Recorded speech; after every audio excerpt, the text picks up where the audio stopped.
स्वामी फक्त देव नाही, ते एक जिवंत शक्ती आहेत, जे प्रत्येक भक्तांच्या अंतःकरणात वसतात. श्री स्वामी समर्थ. तर नमस्कार, माझ्या नवीन ब्लॉगमध्ये तुमचं स्वागत आहे. तर आज आहे गुरुवार, माझ्या स्वामींचा वार, माझ्या आवडीचा वार. तर मी स्वामींचा अभिषेक करणार आहे. तर माझी दिवसाची सुरुवात तारक मंत्राने होते.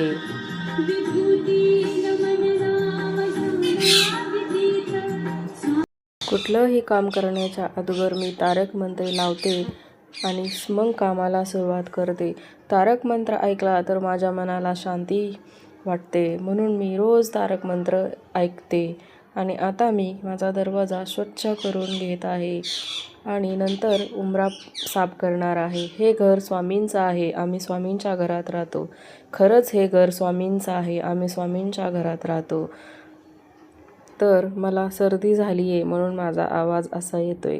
मी दर गुरुवारी माझ्या उंबऱ्याला हळदीचं लेपन करते.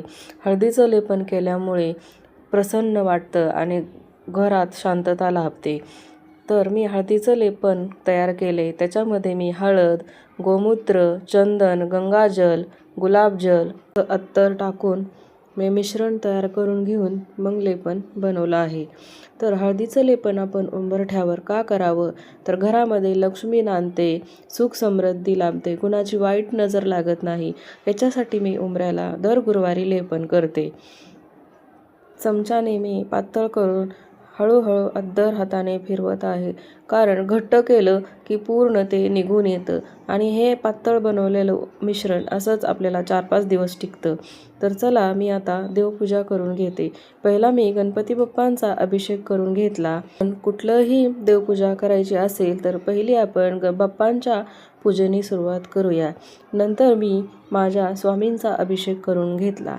बघा, स्वामींना मी पहिलं दूध, पंचामृत आणि पाण्याने स्वच्छ अभिषेक करून, आज गुरुवार असल्यामुळे मी दत्तगुरूंचा पण अभिषेक करून घेतला. पंचामृत, दूध, पाण्याने स्वच्छ धुवून घेतले. आणि आज मोठी एकादशी असल्यामुळे मी विठ्ठल रुक्मिणीचा पण अभिषेक करून घेतला. पहिला देवपूजा करायच्या अगोदर आपल्याला पहिल्यांदा दिवा प्रज्वलित करून घ्यायचा असतो, म्हणून मी पहिला दिवा प्रज्वलित करून घेतला. नंतर माझ्याकडे हे माझ्या कुलदेवताचे 2 टाक आहेत. आमचा कुलदैवत बाळेचा खंडोबा आणि तुळजापूरची अंबाबाई आहे. तर मी त्यांचा अभिषेक करून त्यांना स्वच्छ धुतले आणि नंतर स्वामींच्या पादुकांवर अभिषेक करून घेतला. पादुकावर अभिषेक म्हणजे माझं भाग्यच. पूजा झाली आणि रांगोळीही झाली आणि उंबरा सुकला.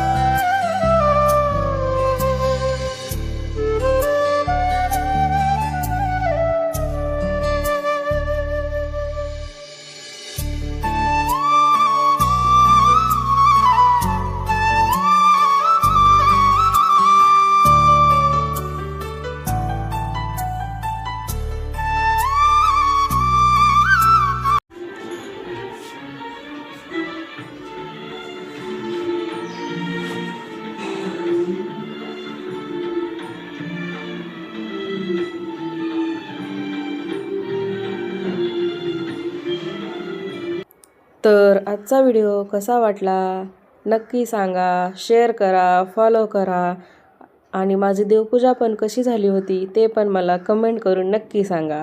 सर्वांना बाय. श्री स्वामी समर्थ.